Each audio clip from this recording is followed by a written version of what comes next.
Saudara-saudari, pada hari ini gereja merayakan Hari Raya Orang Kudus.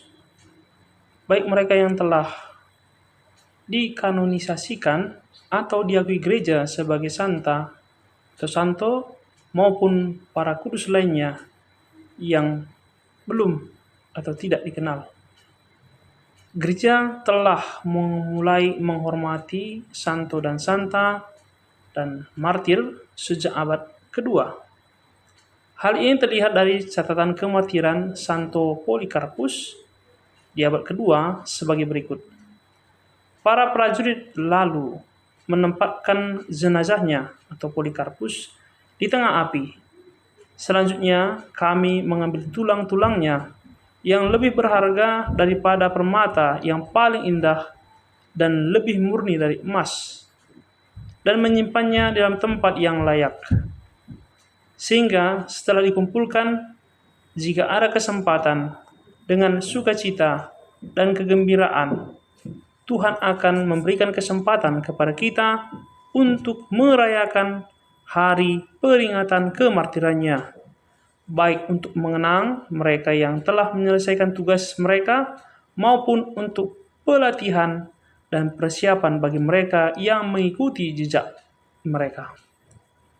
Para bapak gereja antara lain Santo Cyrillus dari Yerusalem mengajarkan demikian tentang penghormatan kepada para orang kudus.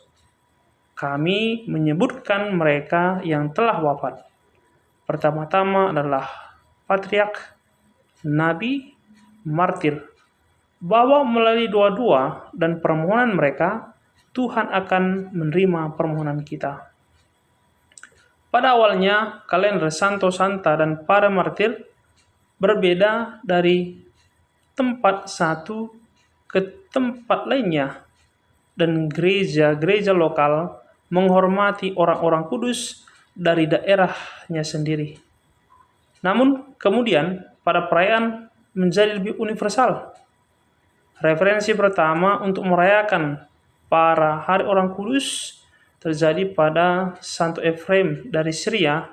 Santo Yohanes Chrysostomus menetapkan hari perayaannya, yaitu minggu pertama setelah Pentakosta, yang masih diterapkan oleh gereja-gereja timur sampai sekarang. Gereja barat juga kemungkinan pada awalnya merayakan demikian, namun kemudian menggesernya ke tanggal 13 Mei, ketika Paus Bonifacius keempat mengkonsekrasikan Pantheon di Roma kepada Santa Perawan Maria dan para martir pada tahun 610. Penetapan tanggal 1 November sebagai Hari Raya Semua Orang Kudus berkembang seturut berjalannya waktu. Paus Gregorius ketiga mempersembahkan suatu oratorium di Basilika Santo Petrus yang asli demi menghormati semua orang kudus pada tanggal 1 November. Maka kemudian tanggal ini menjadi tanggal resmi untuk merayakan Hari Raya Semua Orang Kudus di Roma. Santa Beda mencatat Hari Raya Semua Orang Kudus dirayakan pada 1 tanggal November di Inggris, dan perayaan serupa juga ada di Austria. Ado dari Vienna menceritakan bagaimana Paus Gregorius keempat meminta Raja Louis yang saleh untuk memaklumkan tanggal 1 November sebagai Hari Raya Semua Orang Kudus di seluruh wilayah Kekaisaran Romawi yang kudus.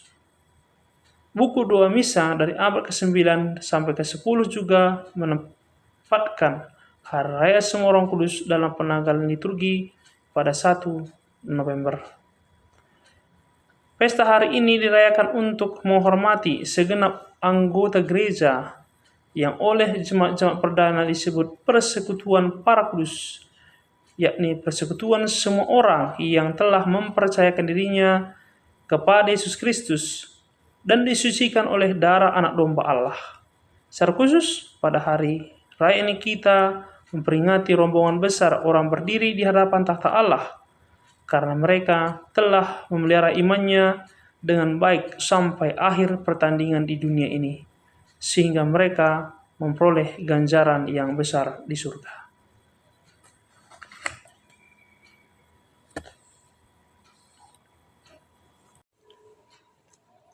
Di antara mereka yang berbahagia itu teristimewa tampil para santo santa, beato beata sebagai perintis jalan dan penuntun bagi kita. Para kudus yang berbahagia di surga bersama Santa Perawan Maria, Bunda Gereja, mendoakan kita agar tekun dalam perjuangan dan tabah dalam penderitaan. Bersama mereka kita nantikan kebangkitan badan. Dan bila Kristus menyatakan diri dalam kemuliaan, kita akan menjadi serupa dengan Dia. Pada saat itulah terjalin kesatuan kita yang sempurna dengan Kristus dan dengan semua saudara kita. Para kudus itu berbahagia karena mereka telah mengikuti Kristus. Kebahagiaan dan kemudian mereka tidak bisa kita lukiskan dengan kata-kata manusiawi. Sehubungan dengan itu, Santo Paulus berkata, apa yang tidak pernah dilihat oleh mata dan tidak pernah didengar oleh telinga dan yang tidak pernah timbul di dalam hati manusia, semua yang disediakan Allah untuk mereka yang mengasihi Dia. Ganjaran yang diterimanya dari Kristus adalah turut serta di dalam perjamuan perkawinan anak domba Allah. Air mata mereka telah dihapus sendiri oleh Yesus. Tentang itu, Yohanes menulis, berbahagialah mereka yang diundang ke dalam perjamuan perkawinan anak domba. Dan Dia akan menghapus segala air mata mereka, dan maut tidak akan ada lagi. Tidak akan ada lagi perkabungan atau ratap tangis atau berduka cita, sebab segala sesuatu yang lama itu telah berlalu.